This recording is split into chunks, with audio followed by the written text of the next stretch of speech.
श्री राम 1:59 सर्ग। हनुमान जी का सीता की दुर्वस्था बताकर वानरों को लंका पर आक्रमण करने के लिए उत्तेजित करना। यह सब वृत्तांत बताकर पवन कुमार हनुमान जी ने पुनः उत्तम बातें कहनी आरंभ की। कपिवरों, श्री रामचंद्र जी का उद्योग और सुग्रीव का उत्साह सफल हुआ।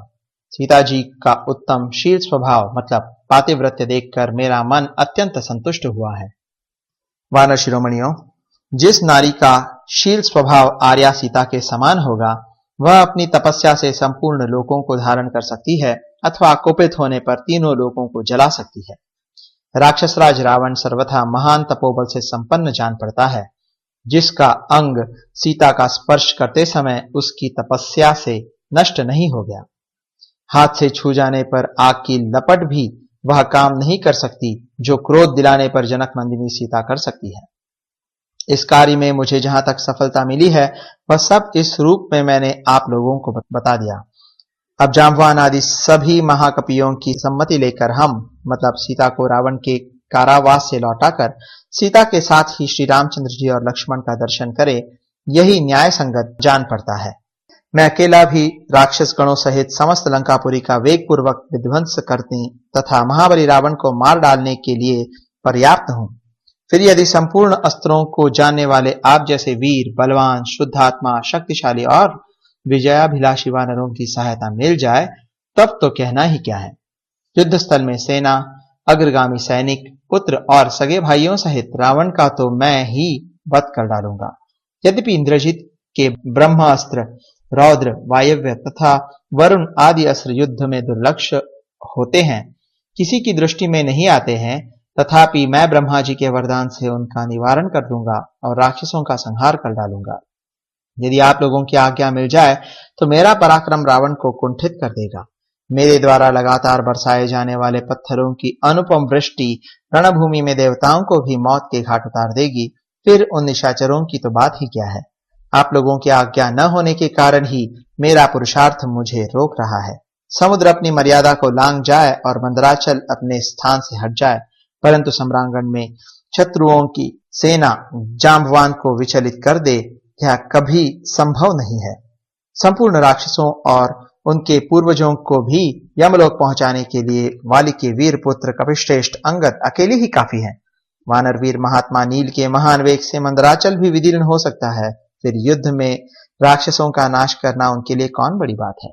तुम सब के सब बताओ तो सही, देवता, असुर, यक्ष, गंधर्व, नाग और पक्षियों में भी कौन ऐसा वीर है जो मैंद अथवा द्विविध के साथ लोहा ले सके।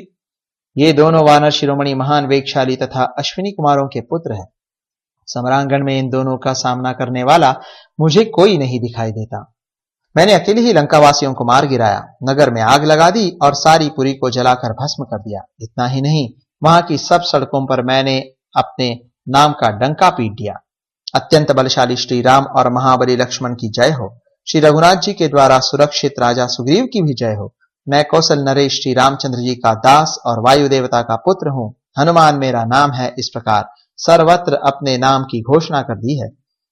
दुरात्मा रावण की अशोक वाटिका के मध्य भाग में एक अशोक वृक्ष के नीचे साध्वी सीता बड़ी दयनीय अवस्था में रहती है।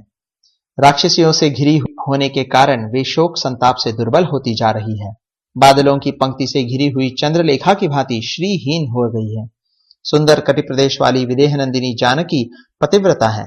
वे बल के घमंड में भरे रहने वाले रावण को कुछ भी नहीं समझती हैं, तो भी उसी की कैद में पड़ी है।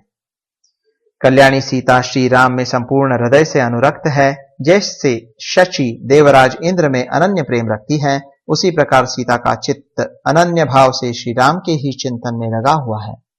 वे एक ही साड़ी पहने धूली धूसरित हो रही है, राक्षसियों के बीच में रहती है और उन्हें बारंबार उनकी डांट फटकार सुननी पड़ती है।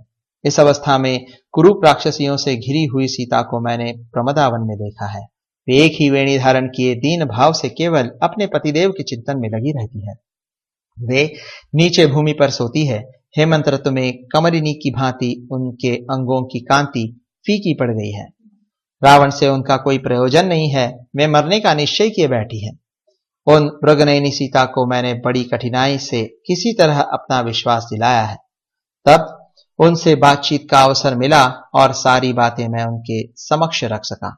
श्री राम और सुग्रीव की मित्रता की बात सुनकर उन्हें बड़ी प्रसन्नता हुई। सीता जी में सुदृढ़ सदाचार मतलब पातिव्रत्य विद्यमान है। अपने पति के प्रति उनके हृदय में उत्तम भक्ति है। सीता स्वयं ही जो रावण को नहीं मार डालती है, इससे जान पड़ता है कि दशमुख रावण महात्मा है। तपोबल से संपन्न होने के कारण शाप पाने के अयोग्य है, मतलब तथापि सीताहरण के पाप से वह नष्ट प्राय ही है। श्री रामचंद्र जी उसके वध में केवल निमित्त मात्र होंगे।